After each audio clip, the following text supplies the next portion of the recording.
and say, hey, I'm busy there. Do you mind if I do an open house for your property? And then that's it, right? So I think it's a simple thing there. I think there's lots of people out there that are moving around. Lots of people that are shopping, I guess. Did you notice any people even going in the houses at all? Or No, but I saw a lot of signs. I haven't seen signs up there. yeah. Okay. Not that many.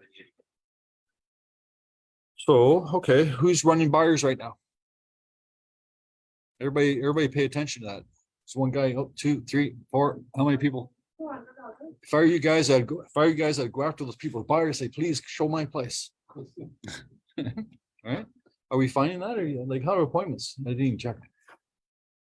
Appointments have been off too. So what do you find with the buyers, Raj? You find the buyers are what are they doing?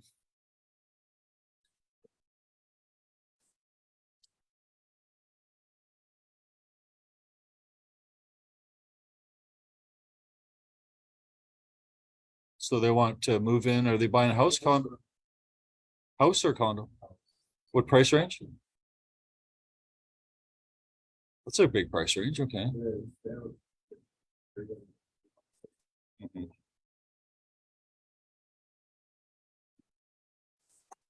So they're kind of motivated, but not motivated. If they don't find what they want, they're not going to move.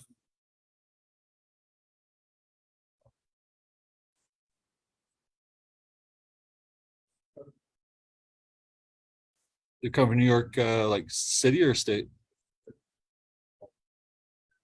Astoria? Okay.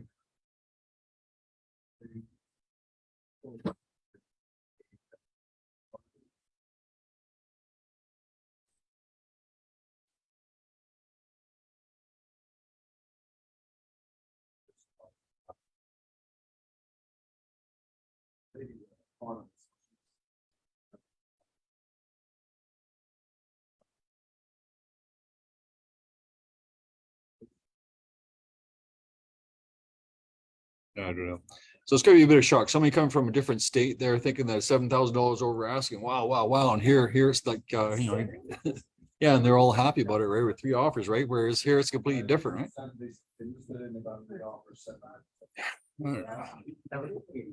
I like my story. I like my story better.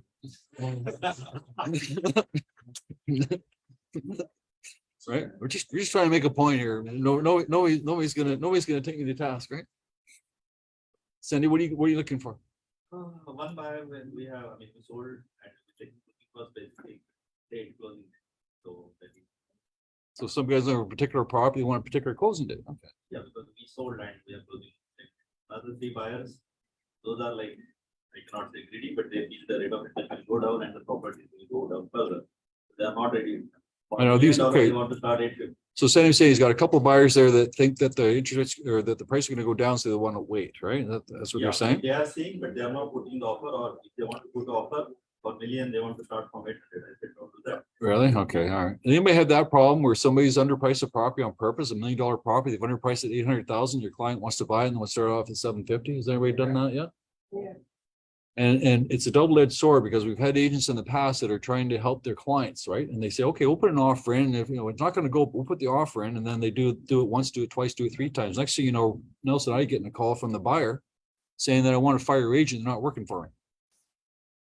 Right. So you almost have to say from the beginning, 750 is not going to work. Don't even bother putting an offer in, like you be in charge, right? So it's $1 million property, just wasting everybody's time. What you're actually doing, you're adding to the price because your offer is a useless offer, but everybody else thinks there's 3 offers on the property and they all think that it's asking price or more. So you're actually screwing people up and you're actually contributing to the increase in price by putting low ball offers. Everybody follow that? But anyways, it's and we've had that case too where the agent's trying to be a hero and they're trying to save money for their buyer and they're trying to, they miss. And this is what happens. The buyer blames the agent for missing. On a lot of clients, at the beginning, they're all talking about money, money, money. But at the end of the day, they forget what the money move in and they're buying lifestyle. That's what we're trying to sell. Did you have a buyer too then? Pravesh? No? I saw your hand. No. Who else had one? Celine?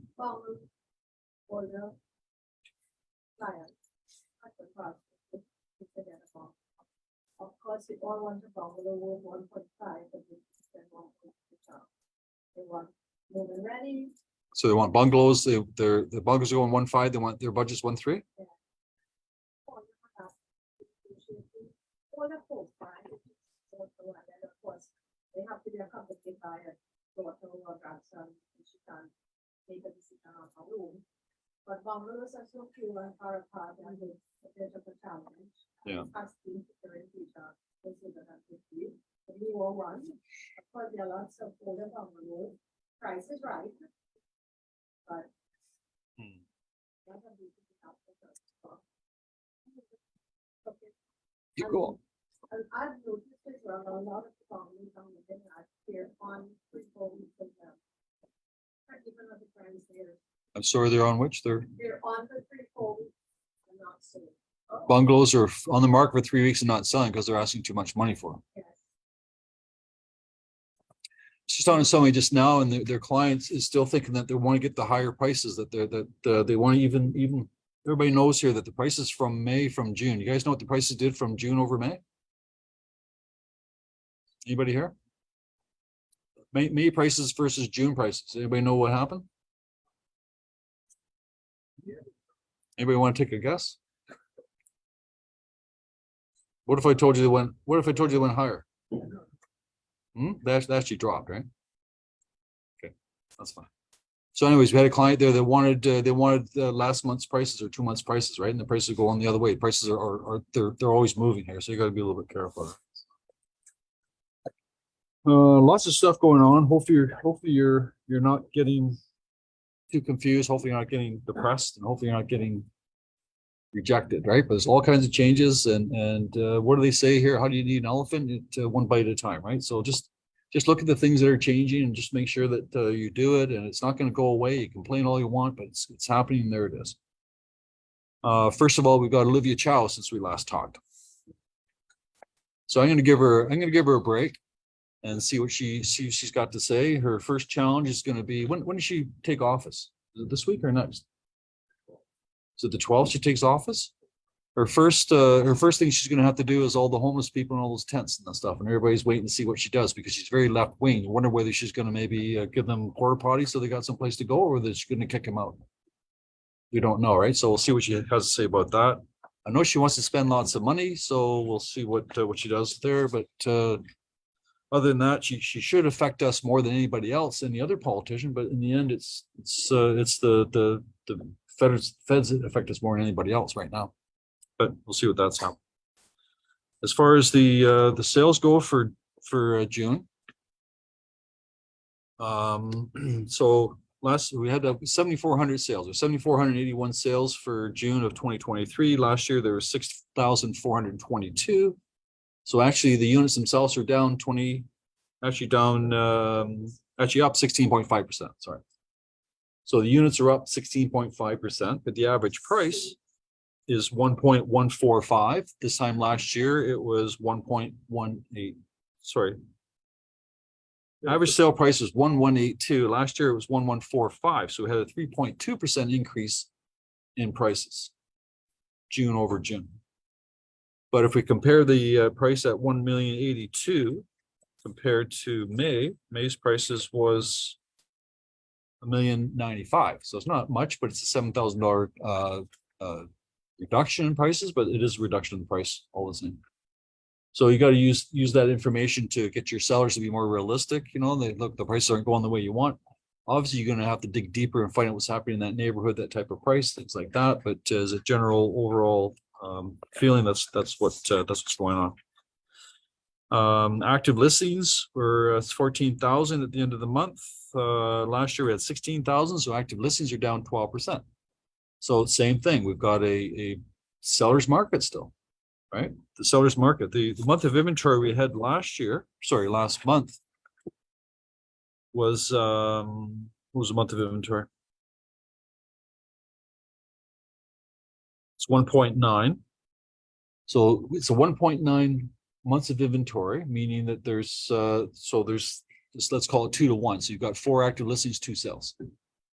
All right, so what's going on with that? So it's still a seller's market where it balances as you start talking about 4 to 1 months of inventory, not 1.9. But last month it was 1.3. So last month 1.3 months of inventory. This month 1.9. That's a big number. That tells me that the market's retracting just a little bit, right? Sticking with the numbers here, we've got 1.2 days on the market. It's 14 days on the market. Listed sales ratio is 104%. Agents or public still comes to me and they say, gee, that price went for crazy. The property sold for $200,000 over asking. Or the property sold for $100,000 over asking. Does that mean anything to you or me? All it tells me is that the listing agent priced it low. Doesn't mean a thing to me. You guys follow what you're saying? So if somebody strategically priced it low, they're obviously going to get $200,000 more than asking. Does that mean that the market's gotten hot because it's getting $200,000 over asking? Not really, because the average price has dropped. So it's just a marketing strategy, right? So if you got a property sitting there not selling, or if you got a new listing coming up and you want to think of a strategy, we're still recommending strategy is price low, right? So you're still doing, Nelson? Or no, we're in between now? Changes every week. You guys tell me. You guys tell me. Should you price low and hold off offers, or should you price it at market value, or price it at over asking or over value? Depending on the price point, I wanted to ask Raj as well, because at that 1.6, what you're looking at, what are they doing? Are they doing it the list price, or are they playing the game? Price 1.499 or 1.599. Even at that price point? Then they're not getting it, not seeing the offers, only like really nice properties or something that's standing out in the market, getting multiple, and 3 or 4. Most that I've seen, let's see this area. And next day or two, right away, this price now 1.799. Stuff under $1 million. Stuff under $1 million is still the low price strategy, but then the stuff in the high 1.8 and 9, I'm starting to. There was a semi in the apartment conversion on Steel area. Listed at 899, well done inside. 14 offers and went for 1. Semi. It's at 1.15, something 1.5. But that's like going rate. It's not like it's got sold. Got the offers. I don't know. The other one is too people. You need to encourage them to bring the offers, send the offers, help you get them on the count up, right? It's not market under listed, they should come, but now people want to put offers for sale. Yeah, it's market. Yeah, exactly. So if you got a listing coming up, consider what's going on in the neighborhood. Consider what your competition is. Is it the 1.8 or is it the 0.8 or whatever it might be there? So talk to Nelson, myself, and just come up with the correct strategy. Anyways, we'll come up with a strategy. It's a two-way street. We've always said that. Even though you might price it low and nothing works, you can always price it back to the other prices. It's not the end of the road, right? You can always go both ways. You don't have to predict the future, right? It's just a strategy. Strategy works, great. If it doesn't work, then do another strategy. So don't take it personal, right? So the sales year to date are minus 18%. That's actually a good thing. It's a good number, because if we started January, February, we started with sales at minus 50%. Even 47%, 38%. So it's been going down year over year. But then it was the interest rate started increasing where in April last year. They started going up. So we started seeing a reduction anyways right from the beginning. So it's minus 18%, which is all right. New listings are minus 3%. That's the same thing. So a lot of new listings are not coming to the market. Why is that? Because I don't know why is that. It's summertime off. Summertime is normal summertime market that people don't want to do anything. And Pandemic, people that is taking vacation now. yeah, so a lot of people doing that, right? So a lot of vacation. A lot of people went to Calgary this year, right? Doing the stampede, stuff like that. So yeah. Prime lending rate 6.95%. So when you talked last time we met, I said that I didn't expect to have an increase in the interest rates on June 7th. Was June 7th or whatever it was? And anyways, they did it. So they increased a quarter point. Since we talked last, the inflation rate's gone down to 3.4%. Back in when this whole thing started, it was like over 8%, right? So it's actually 3.4. So you're thinking in your mind, well, it's 3.4. Maybe that's the end of it for increases in the interest rates. But I was reading yesterday and today talking about the job situation. I think we created 60,000 jobs in Canada last month, and represented 5% unemployment rate, which is actually going up. I'm looking at, did you read that same stuff? Yeah. And because the job situation, they're saying that they want to increase the interest rates. I'm thinking, wait, like, I'm not connecting the dots here. So I'm thinking that you increase the interest rates, you're gonna get less employment, I would think, but it's going the other way around. It's weird. So on Wednesday, we're expecting another rate announcement, and I'll go to Varan first here. Varan, what's your prediction? We were both wrong last time. I wouldn't say no. I think that's, I think because of that employment number. That's what I'm reading too. Nelson, you're reading the same thing? All right, so we're gonna predict that there's gonna be an increase of a 1/4 point on Wednesday, and hopefully we're all gonna be wrong. And that's gonna jack it up to 5%. Nice round number, right? But they're also saying if we accept that, if we take the shelter cost, it's actually 2.5%. Right. And remember I said before, a couple weeks ago, I said, this is really weird. So if you increase the interest rates, that's going to increase the mortgage payment, which is going to increase the inflation. So it sort of adds to itself, doesn't it? Putting a fuel into the fire and the wall. Yeah, like let's increase the rates, and you're going to increase the cost of living, so let's increase the rates more. I don't know. It doesn't matter. Huh? Doesn't make any sense. Mhm.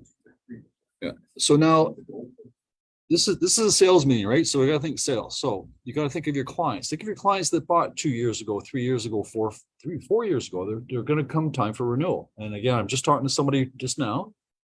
And the motivation for the seller to sell is because they're behind in their mortgage payments, they can't keep up. They have to downsize and get something else. So you got a lot of clients that are maybe suffering in silence, and maybe you need to reach out to your client database and say, hey, I can help you. I can do this. I can do whatever you want. A couple weeks ago, I mentioned how some people have the amortization rate is 65 years. Now, just to recap, Varen can correct me if I'm wrong here, but the way the whole thing's going there with the interest rates themselves, if you had a mortgage on a variable rate mortgage, there's 2 types of variable rate mortgages. You can get a variable rate mortgage with a variable payment, or you can get a variable rate mortgage with a fixed payment. The people with the fixed payments, variable rate mortgages, are the ones that the amortization has been stretching out to 65. I was reading some guy here, he even stretched it to 85 years. And now it gets to a point where they hit what's called a trigger rate. The trigger rate means that the interest is higher than the payments that you're making. So in other words, you owe over $100,000. After you make your payment, you owe 110. You know what I mean? So that's the trigger rate. And when that happens, the banks are saying, no. You have to pay us more money to get that amortization down, or you've got to convert to a fixed rate mortgage. And the rate is going to be about 40% more than what they're paying right now, which could be $800 a month. Only bank that increases payment is Scotiabank. So And it is. So Scotiabank, National Bank have actually gone to their clients and they've not extended the amortization. Increase the payment. They increased the payments instead. Okay, so they never offered a fixed payment variable rate. I just thought they are. Right. So it's a variable rate mortgage, but not payment, right? So when you're getting your mortgages, you got to be aware of all these things with your clients, right? So there's different types of mortgages out there. You got your fixed, you got your variable. What are you recommending? I'm not going to brand here right now, but if your client comes to you and says, what kind of mortgage should I take? What are you suggesting? We'll talk about. Really? So what you do? Everybody, like you, so if your client asks you, what kind of mortgage should I take? You say, talk to your bank. When they come to me, I say 1 to 3 years. Yeah. 1 year or 3 1 to 3 years. year what? Fixed or variable? Fixed. Fixed. Six for the short. That's what I'm At saying. least for 2 years. Yeah, at least like that. So it took Nelson to speak up and everybody agreed. He's wrong. He's wrong. Nobody wants to say anything and be wrong, right? Yeah, he's not advising us now. He has to tell us that what we should. No. It's the same thing. This is a sales meeting again. I'm talking to your client, you and your client, and your clients, and they say to you, what mortgage should I take? And you say, I don't know, talk to somebody else. Is that how the conversation goes? Right? So anyway, so the advice right today would be 2 year fixed or variable. 2-year fixed year, 2 or 3 year fixed rate. That's the majority of mortgages today. Also, you can early renew within 180 days.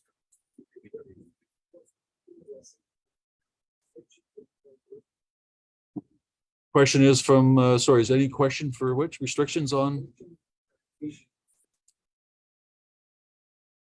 Yeah, maybe the government's talked about that. You know, they talked about extending the amortization, but the mandate right now from the government to the chartered banks is do what you have to do to make things easier for your client without making it law. Right? But as far as them saying that CMHC saying that they'll accept anything more than 25 year, I don't think they're doing that to Varan. Maybe they're not doing 30-year AM, are they? CMHC? I know you can get it from, no, not CMHC, but you can get it through private, you can get it through the credit unions, things like that. But even then, I think those guys go, what, 30 years? So 30 years through the non-traditional banks. Good. Actually, someone should already on the way here. Rate cuts could come by June 2024 by CFC. So it's up and down, up and down. So they're saying the rate's cut by next year. So that means you should take a 1 year. 1 year. I don't think you want to do that. Sales themselves, as we said, they're actually sales are up 16%, but there's various areas you got to keep your eye on. For instance, you got to know what you do. Do you guys read the stats at all? I'm just looking at Market Watch. You get this information to get more detailed in the Market Watch itself. So you guys look into that. You can look at the first page and get an overview, or you can get more detailed and dig down a little bit deeper into the units itself. But if you look at the sales, we said that the sales were up 16%. That's overall, right? If I look at York Region, sales are actually up 29%. And if I look at Durham, sales were actually down 7%. So it makes sense too, doesn't it not? Like Durham's the one that took off because of the cheap prices and stuff like that. So now it's going to suffer the other way. So even though it's plus 16%, if you're in Durham, it's actually -7%.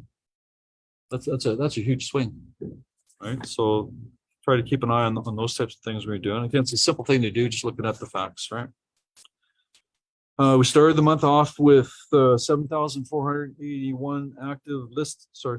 We started the month off with 14,107 active listings. As of last night, we now have 15,500. So in how many days? In 10 days, we went from 14.1 to 15.5. That's quite a bit. It's huge. So that's why I'm asking about buyers out there. Buyers are saying they wanted to wait for more inventory. They want to wait for prices to do something. Well, prices have done something and the inventory is increasing. So there should be more information for buyers out there. If you've got those buyers that said they want to wait, anybody have buyers in the last year and a half that said they want to wait for the market to change? All right, markets change, right? So that's a huge number. And sales so far for the first 10 days, condominiums are even. The freeholds are +1%. Overall, it's +1%. So it's about the same as this time last year. So that's okay.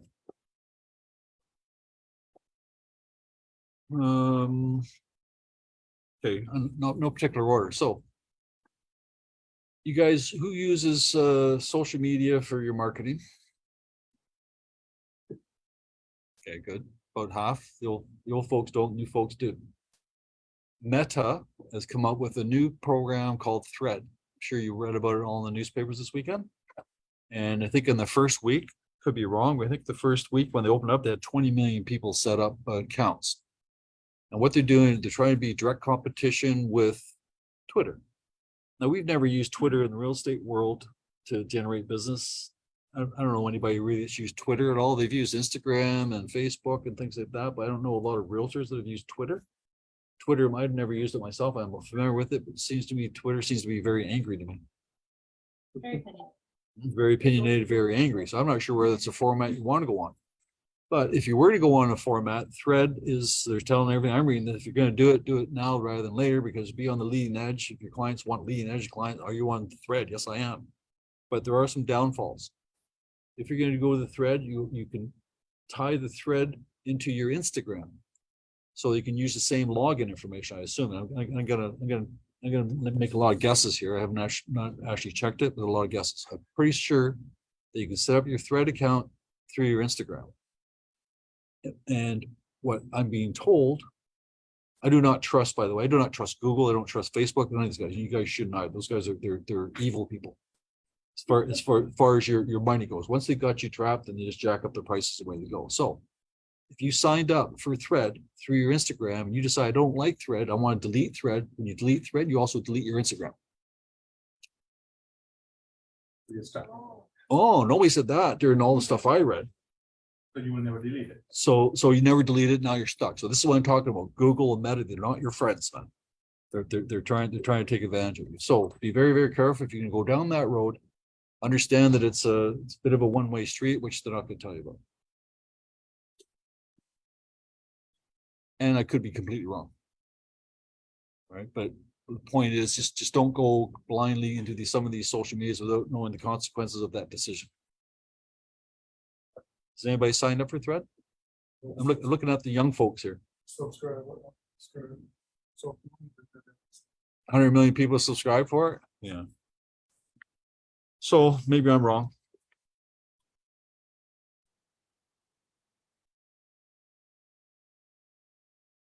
Okay, that's Thread.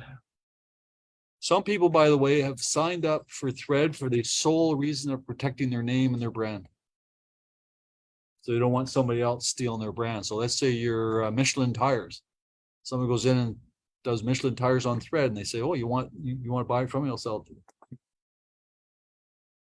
So if you've got a special name that you want to try to protect, you've got some kind of brand, some type of thing, then maybe you're going to be forced to go into Thread just to protect that brand. People are getting confused. I'm going to go to tech here now. People are getting confused with the Treb. They're saying here, make your choice MLS period. Everybody getting confused here? Everybody understand what they're trying to do? Right now till the, okay, I'll read. Okay, so now you can select your preferred MLS system. If you don't make a selection by Monday, July 17th, your choice will automatically default to the MLS system you currently use. So what they're telling you to do to sign up for sign up and try Matrix or sign in and try Stratus on July 17th. You have to make a choice, either Matrix or Stratus. It has nothing to do with Realm. This is where people are getting confused. So this is, I selected. okay. So it's got nothing to do with this Matrix and Stratus trial period. It's got nothing to do with Realm. What it is for, I'm making this up here, but we recently had, okay, there's another announcement I read on the weekend. So we recently had the Northumberland board a couple of years ago, they joined Treb, right? So we have all your data. Northumberland, all their listings are on Stratus or on Toronto MLS listings. Last month, Barrie board terminated their access to their data and they joined Treb. So now I think it was effective on probably July 1st. Looking at Jenny here. So July 1st that BDAR. So all the BDAR, all the Barrie listings that were not on Treb are now on Treb under Simcoe. So you have all the Barrie board listings now on Treb. All the Barrie board members are used to Matrix. They're not used to Stratus or Realm. So the purpose of this is for them to choose stay on Matrix or switch to Stratus. So it doesn't necessarily mean you as much as it does them. You follow me there? Since Barrie's joined, Quinty board has also done the same thing. Quinty board has joined the Durham board. Now their data will disappear and it'll be all on Toronto MLS. And as of this read on Friday, no, on Saturday I read this, Peterborough board is now going to amalgamate. They're also going to join the Durham board. So now you're going to have Durham, you're going to have Quinty, you're going to have Northumberland, you're going to have Barrie. It's all going to be on Stratus. And this is what everybody wanted from the very beginning. And hopefully we'll be able to get Hamilton on board. Hopefully be able to get Burlington on board, Oakville, all these other different fringe boards, maybe even London and Kitchener and all those guys. Maybe they'll start to see the better way, but we don't know. So everybody's okay with that? When I guys selected it, automatically it says Stratus and Realm. Okay. Stratus and realm, yes, okay, because so Stratus will disappear in February, by the way, just to recap you. Yeah, the realm, they've extended it out. They were telling me originally November, but now they've extended it to February. Yeah. So come February, you're gonna have realm. I'm using realm more and more every day. Is anyone else using realm? Yeah, I mean, it's gonna come eventually anyway, so I'm using it now. So any questions on that? The realm is very good. Where the realm is going to be the most hard, I think, for everybody is your prospect searches. So you're going to have to understand how prospect searches work in realm. It's completely different. It's under contacts and things like that. So it's a completely different search, but it'll be there eventually. So Authentisign. Treb's wonderful. Treb's not your friend either. So Treb told us that on June 30th, you no longer have free access to Authentisign. If you want to purchase it, you can. Did anybody do that? Lots of people did. Lots of people bought the Authentisign because they didn't want to learn a new program. And that's fine too. But the new program, has anybody used the new program, the SkySlope DigiSign? It's exactly the same as Authentisign in my mind. I don't know. It looks the same to me. I mean, it's different. Obviously, it's different here, but the way it works is similar. But in any case, that's fine.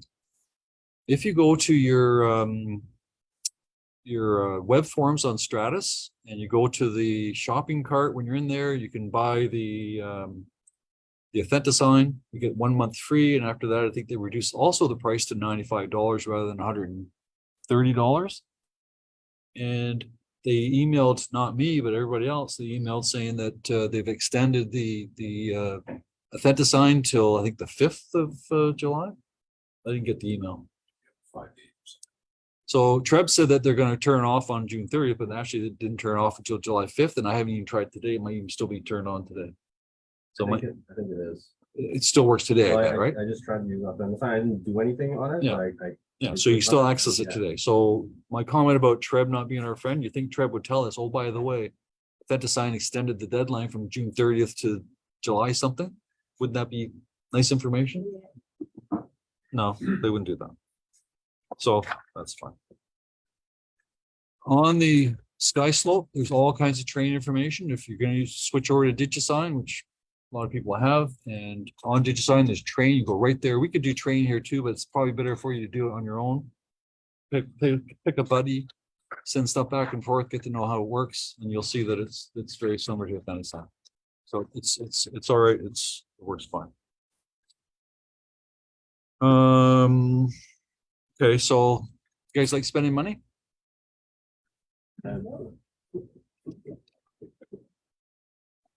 I forget the date here, but I think it's August the 15th or August 30th. You owe $500 for your RICO. August the 15th. This would be for your RICO insurance,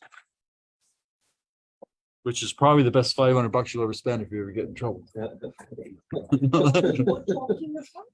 This is a $500. Another bill. You would have got an email on Friday about this. This is another one. Don't forget it. We'll no, this is no. There's an emission. There's a mission. So also, yeah, did we? Yeah, okay. Normally this time of year, you'd also have your Treb due, right? But this year they changed it for December so that you can spend your Treb budget on Christmas and Treb. Right? Buy yourself a gift, yeah. Buy yourself a license. Anyway, so don't get confused. You got a $500 bill for your insurance that comes up on August the 15th.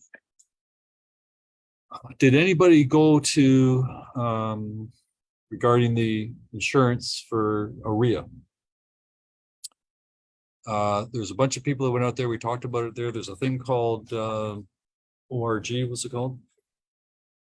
Change.org, which is a petition website. There's a whole bunch of different petitions on there, and somebody did create a petition on there if you wanted to write your name down to complain about what AREA is going to do on your life insurance. I'm thinking that it might be too late.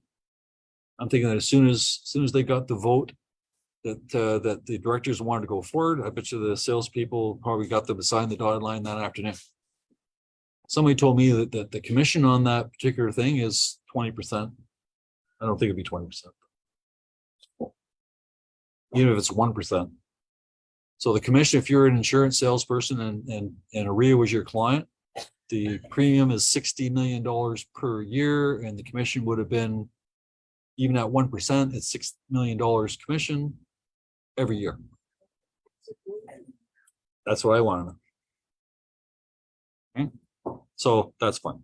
Anyways, on this petition saying if you want to go for it, you can. It's there. It's called change.org. There are now almost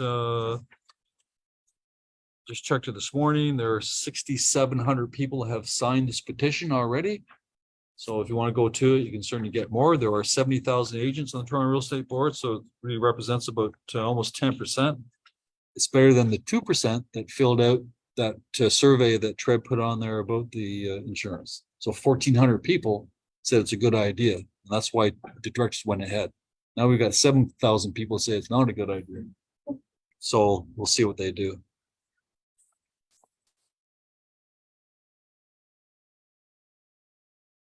Mandatory on your listing. So this is a weird one now. So you've got your PIN numbers. Apparently they're telling us that it's mandatory to put the PIN number on. Does everybody know how to get the PIN numbers for properties, just a geo warehouse? They're saying that it's mandatory, but if you broker a listing with the PIN number, they'll still take it. Right. Room dimensions. They say here room dimensions, but the plural are mandatory, but what's mandatory is one room.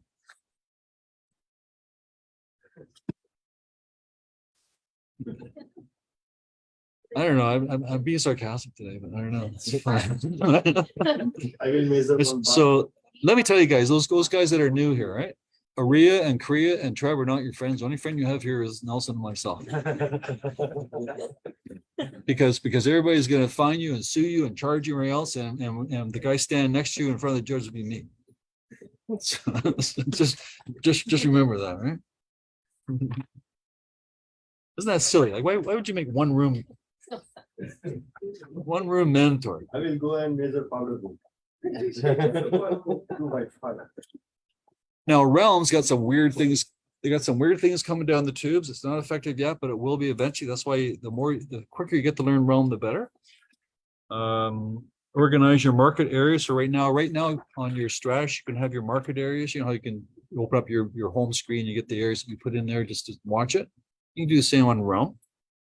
You can also connect with your clients on Realm. There's also a thing that you go to contacts and connect it. I'm just reading right from Trev, so this information's on Toronto West.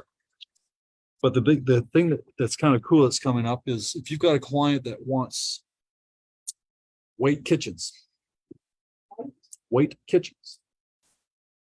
through this new program that searches photographs, it'll search photographs with white kitchens and give you that information.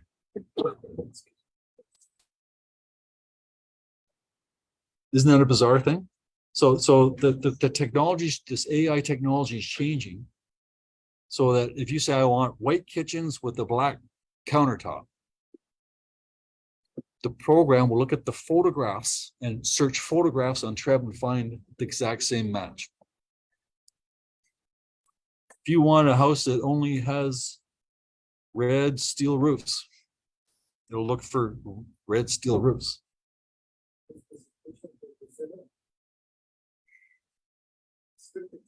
So I don't know if you want a certain seller, I don't know. So those are the kind of things that are coming down the tubes, right? That'd be a simple thing. I can't see that being hard. And also for your clients, when you set them up on Realm as a contact, they can actually log in, create an account, and they can log in. They can actually see sold data as well as for sale data. Okay, so if you got people that are using House Sigma or things like that, then you can also offer this thing here saying that you can search. Okay, so it's a good point. So Shanaz brought realtor.ca. I didn't print that out here, but okay, realtor.ca has for sale, right? But in BC and in Because these. Leases, yeah, okay, but they're not, okay, so, but it doesn't have sold information. But where it does have sold information is, the East Coast. And they're experimenting with it, and I'm sure it'll come to Canada, or sorry, come to the rest of Canada shortly. So they're doing it right now. So if you're in realtor.ca in looking for maritime properties, you can actually see the sold data on realtor.ca. And as soon as realtor.ca does that, then you can say goodbye to House Sigma and Zolo and Square Yards and all these other guys out there that are doing stuff like that. Because once they've got that data, then they're gonna go straight to realtor.ca. Look at Nelson here. We've been saying this now for years. That's where people go to look at properties, a little over 98%. Yeah.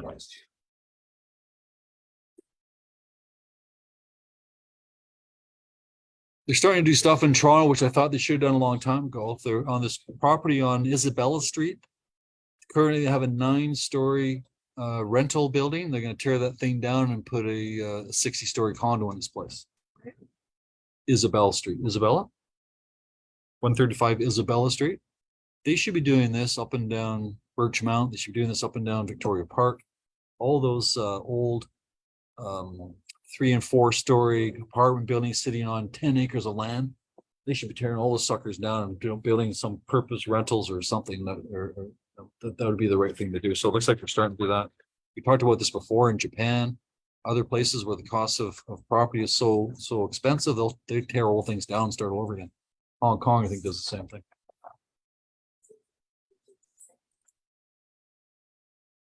Church and it's right on the. It's right in the hood.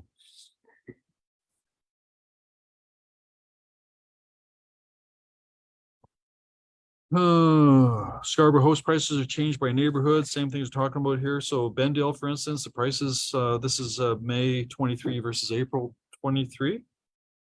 Bendale, the prices are up like 8.5%. Birchcliff is 3.4%. Malvern 6.5. Milliken 0.2. Scarborough 0.1. So even different areas in different parts, prices are all different. Yeah, I talked about this already. Prepare for the worst. Mortgage costs have already soared by 30%, could continue to rise, continue to increase, experts suggest. And we know that because of the fixed rates and whatnot. So that's the way it is. 2.5% is the cap for the rentals this year. You're allowed to increase the rent by 2.5% once per year.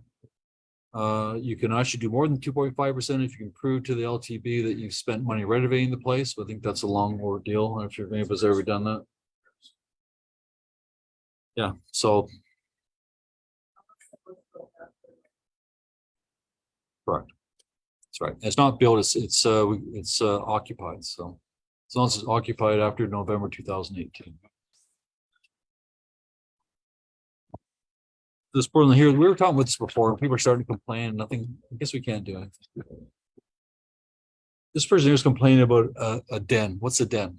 And they're saying that condominium, when somebody says it's a den, 1+1, that generates more income than the same size condo in the same building without the 1+. But she's saying here in this article here, this is ridiculous because the 1+ in this particular case that she's highlighting is a 2-foot by 4-foot indent in a wall with a desk and a chair, and they're calling that a den.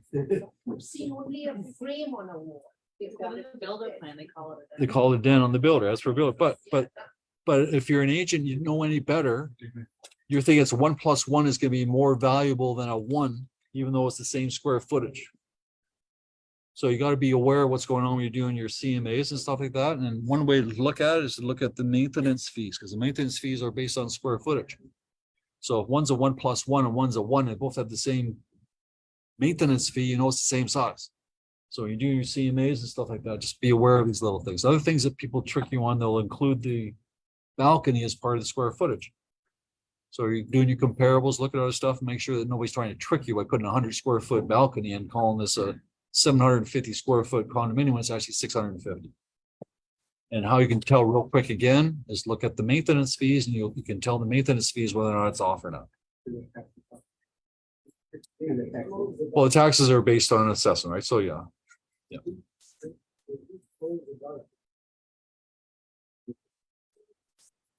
No. No, Yeah, but it's legally. Solarium is a different thing. I don't think you can put a solarium in a condo without after the fact. Be the four.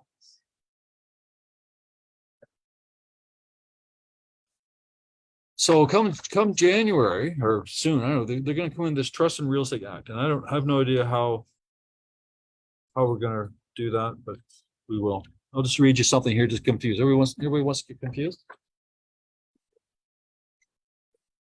With the new Trust and Real Estate Act, it's not into effect yet. It's not in effect. But I just want to put seeds in your mind.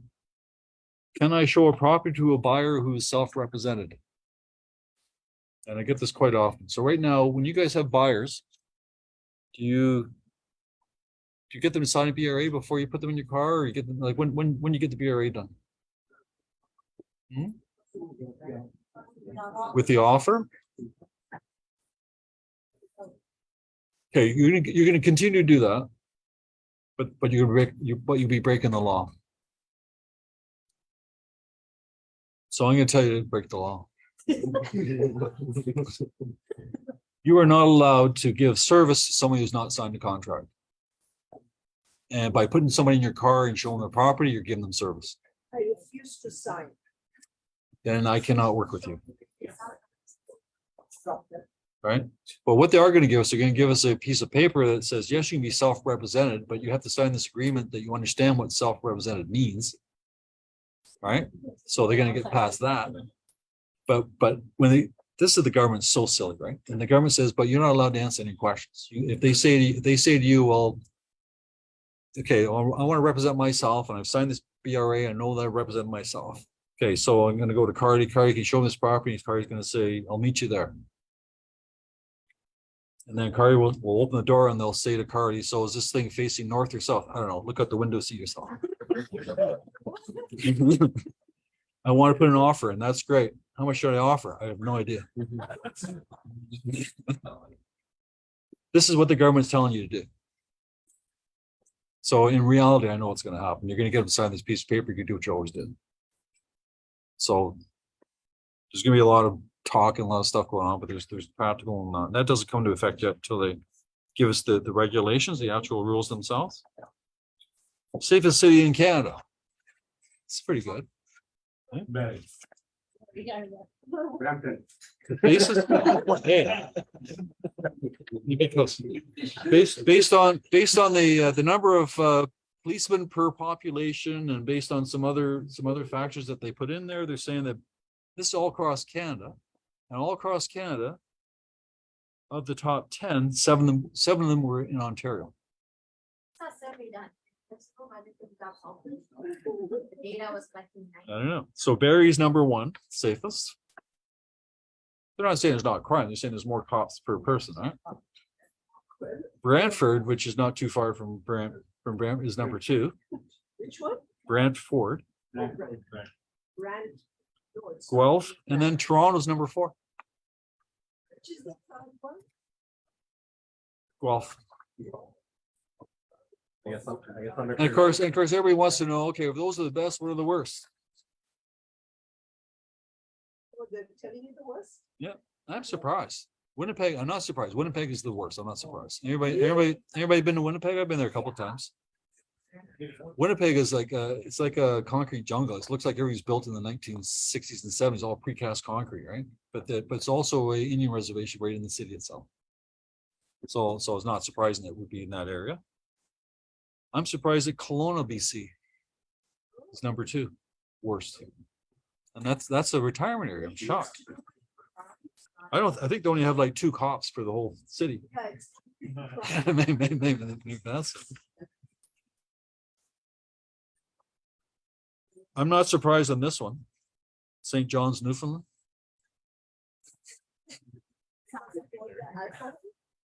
We were there, and how many fights did you see when you were there? I saw 2 at least. Saw one. How many foot? Do you remember the guy that got his face smashed? Yeah. Okay. And then other characters are fighting in the gas station. This is all in what, 3 days? And Kingston, Ontario is one of the worst. Surprise.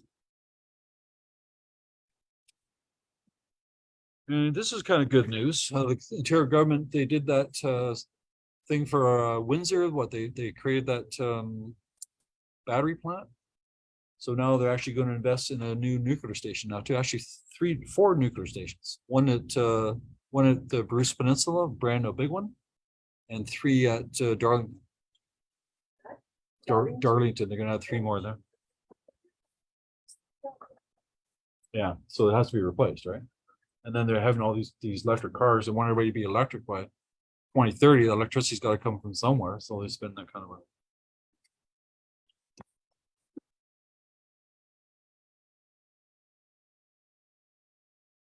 The price today, the average price of the $1,082,000 is actually the first time that year over year prices have increased since August of 2022.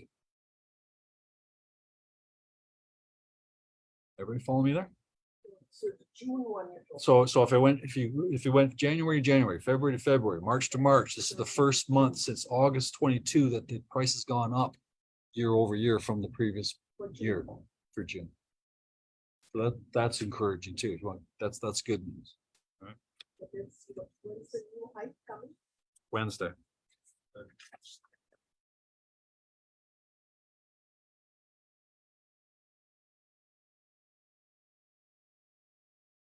Somebody, I'm gonna use your idea there. Sandeep had a good idea for kids. I thought it was a good idea. It's nothing to do with real estate.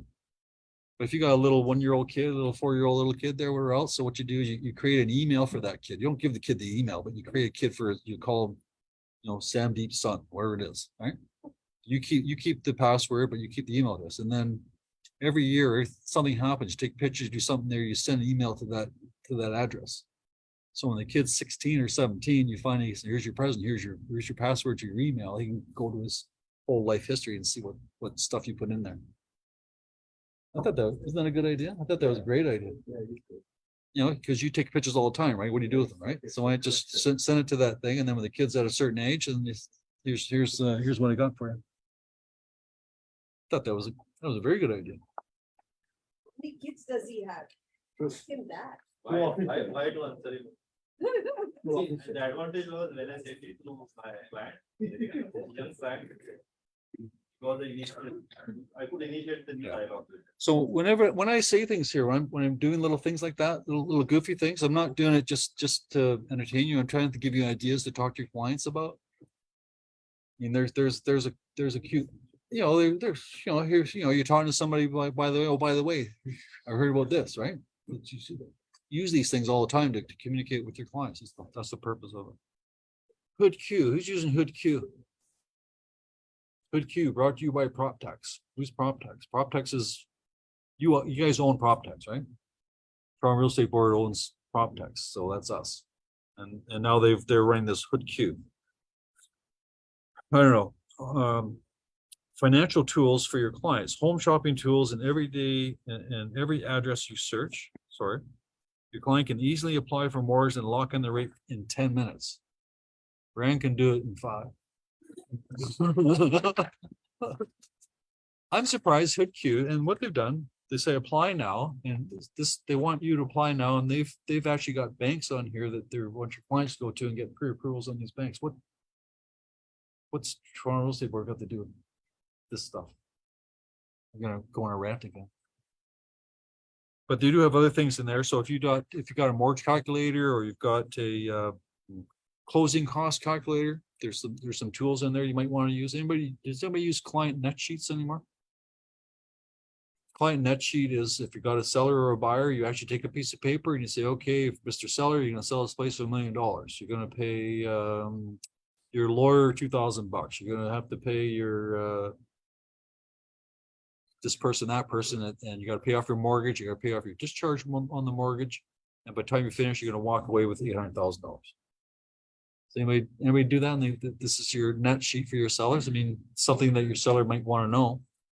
Buyer side, same thing. You got to put the land transfer tax or else. I know why agents don't do it. I know exact reason why agents do not do net sheets.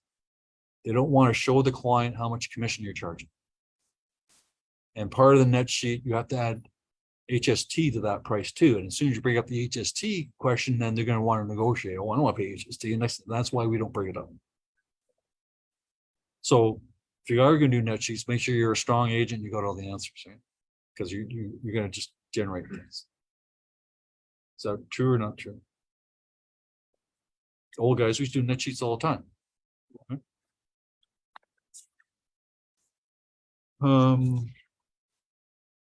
Okay, on July 17th, this time next week, our Muslim friends are going to host a lunch for us to celebrate Eid or past Eid.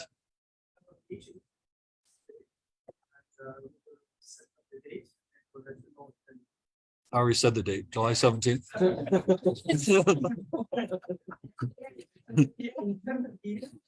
I sent an internal email and as you put the person with the first one, that I would be alternative for some agents, holiday, it's like that. So that was supported by some agents. Oh, so you might not do it on the 17th, you might do it another time? There's a possibility that. Okay, fair enough. So September 17th? Next September, because the first week of September is still down. When's your next Eid? Oh, No, the next Eid. Both are passed now? Usually, if you remember, either we do it in May or we do it in September. This time we have a district discussing some agents to do what is the next event, what is the next event. We were in rush to do it in July, but because of the situation like today, we're supposed to have like some other organizers. They couldn't come up today because of some engagements. All right, so in the famous words of SNL, never mind.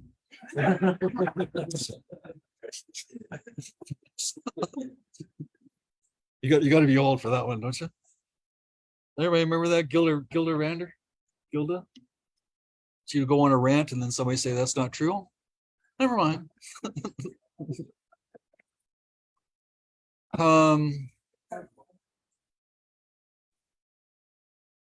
August, yeah, we got August 9th as our family day, so. But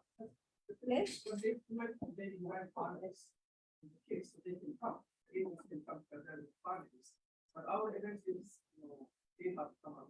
Yep. Yep, no problem.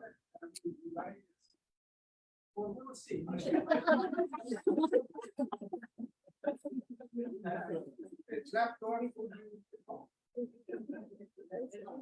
Okay, just a couple housekeeping things here again.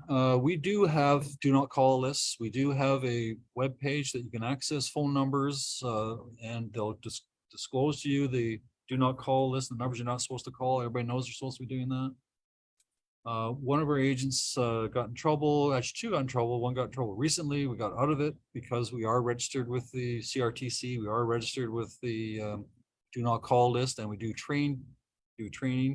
We talk about it, we have all the tools. So the agent got slapped on the wrist. Do it again, we're going to fine you. But what they could have fined him was $1,500 per phone number and $15,000. Where are the fines? Sorry. Yeah, $15,000 for me and $1,500 for you. Each person, each time you call them. Follow me there?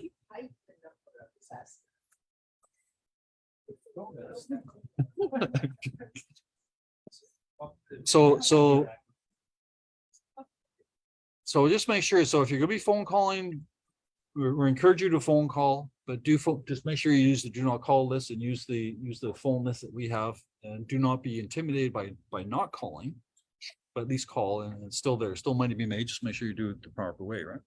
But what this guy had done, and the previous people had done, is they hired outside people to phone on their behalf. Oh, everybody had a phone call? And has anybody had a phone call saying, hey, I'll sell you leads, $20 a lead. Sure, I'll sign the contract. That's how these guys got in trouble. Because the people that called them were from, well, I want to say they're from India or someplace there, but it doesn't really matter where they're from. The fact is that they were not registered and they were just phoning everybody. They were not using do not call lists. And they got caught, and because the person hired them, we got in trouble. Not the person doing the phone call, because the person doing the phone call is from India or some other place. More likely India, right? So they're not going to go after that. They're not going to go after some guy in some, in India to go after. They're going to go after the agent that hired them. Everybody follow me there? So the question is, you can hire these people to sell you leads. You can do what you want, but if they're selling you leads that they get from a web page, that means the public has gone to them and they've said, hey, I want more information, and they've taken that number, they're selling you that number, that's fine. But if they're actually phoning and they're actually generating leads by phone calling people, then that's the problem. Because they have to use the do not call list, they're not allowed to do that. And because you hired them, you're in trouble. They'll tell you we're compliant. I know when they're not compliant, because if they're compliant, they had to phone me and get special codes for the do not call list. So because they never asked for those codes, I know they're not. I know right away that they're not compliant. Questions?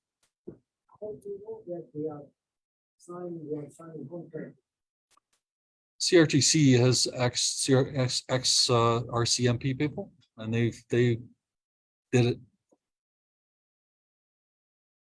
Don't ask me how. Oh, if people calling, you're also giving the agent's name and number or whatever. Oh, that's- Here's how it works. Some agents are not clear what's going on. So CRTC will phone them and say, you phone these numbers here, these are do not call numbers, what are you doing? And I say, well, I'm innocent, I got it from Fred. Oh, really? Who's Fred? And then it goes from there.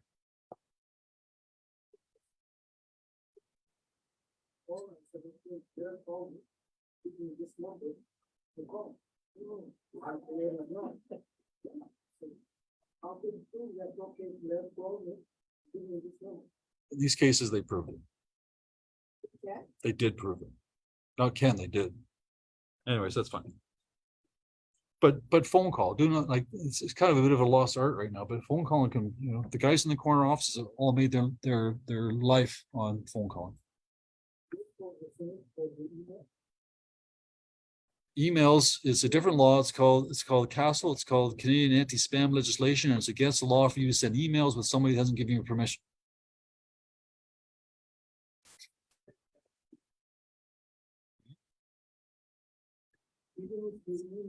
So here's the problem. Okay, so when you do MoxieWorks, or you're creating templates, email templates, you have to get permission from your client to send them emails, and it's all done within the software.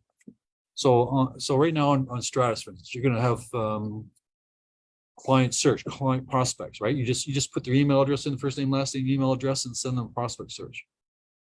Is that how we do it right now? Future, you can't do that.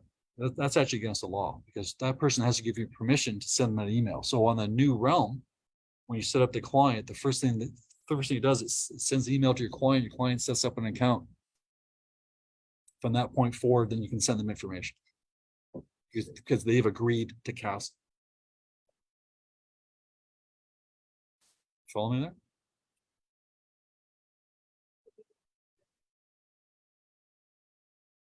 I'm telling you what the law says. You do what you want, right? I'm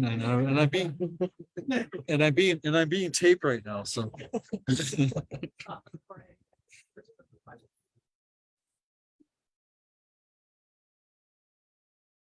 even if you email them, sorry.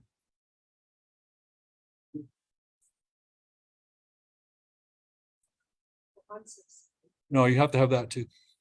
You have to be an unsubscribed option as well. No. I mean, if I'm going right by the law, no, you have to have permission to send that first email. And then you have to put on there that if you want to take it off the list, push this button.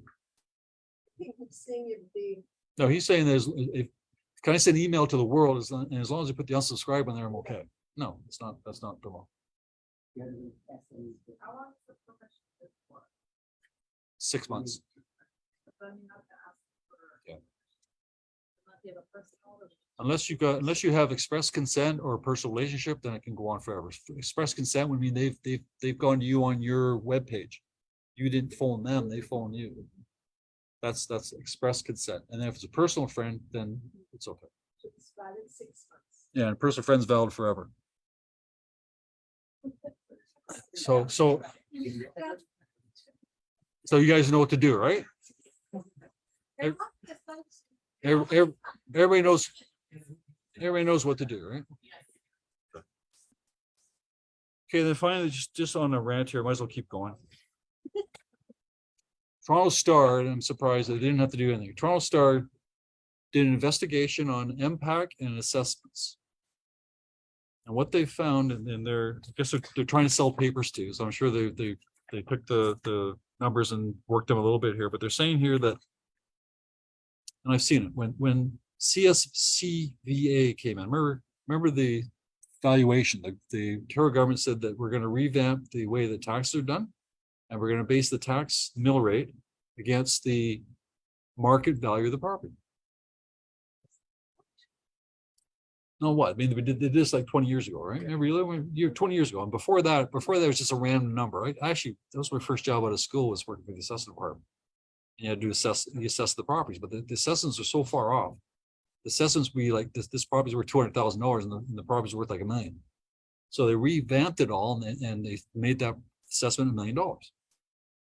This is going back 20 years, but since then they haven't done it again. So what's happening here is that the $4 million properties are being assessed at 3 million or 2.5. Have you seen that? I've seen that. But the lower price properties at 300,000, they're being priced at 310, 320. So what they're finding here is that the lower price properties are being overassessed and the overpriced properties are being underassessed. The logic, according to these guys, MPAC, what they'll do, they'll take the entire population, and as long as they're within 90% of the value, meaning 50% over, 50% under, right down the middle, it's okay. But unfortunately, the individuals are getting penalized. So going back to your clients again, Mr. Klein here, maybe I can save some money. Maybe we can look at your MPAC. It's an easy thing. It's an easy thing to appeal your taxes as long as you know what's going on. And the article says that most people didn't know there's a vehicle to appeal their taxes. So same thing, you might, in your letter to your clients in September or summer, say, hey, maybe I can save some money. Give me a call. How? Let's look at your assessment value. Maybe we can reassess it and save money on that. And it could be like a 10, 15%, 20% difference. Right? So just one more thing to add to your things to talk about. Right? Does it make any sense? There's a whole big article here on that thing there, but we're doing that as it is. So if you look at Toronto properties, they're paying what 0.66% of the assessed value, and the assessed value is it's probably 40% off the value itself. So it's an easy way for Mr. Chow to get lots of money. All they do is make the assessed values proper. That's what. The new mayor, Chow, and so I said, holy Chow. Okay, I'm done. Anything else?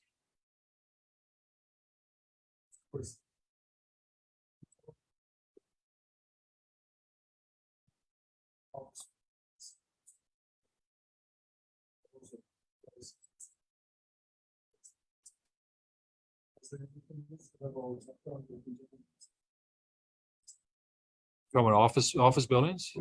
Yeah, so the question is, all these vacant office buildings, are they going to convert them to condos? And there's talk about it, but it's cheaper for them to start from scratch. Like rather than taking it, I don't know, from what I've read, it's cheaper for them to start from scratch than it is to take an office building and retrofit it to condos. Good. Anybody else? Properties you want to talk about? No. Anybody have property they want to talk about? No. So keep our fingers crossed for Wednesday. Hopefully Vran and I are wrong. And hopefully they won't be increasing. You want to talk about Vran? You got anything you want to say? Okay, folks. Wednesday, yeah. Okay. See y'all. Thank you.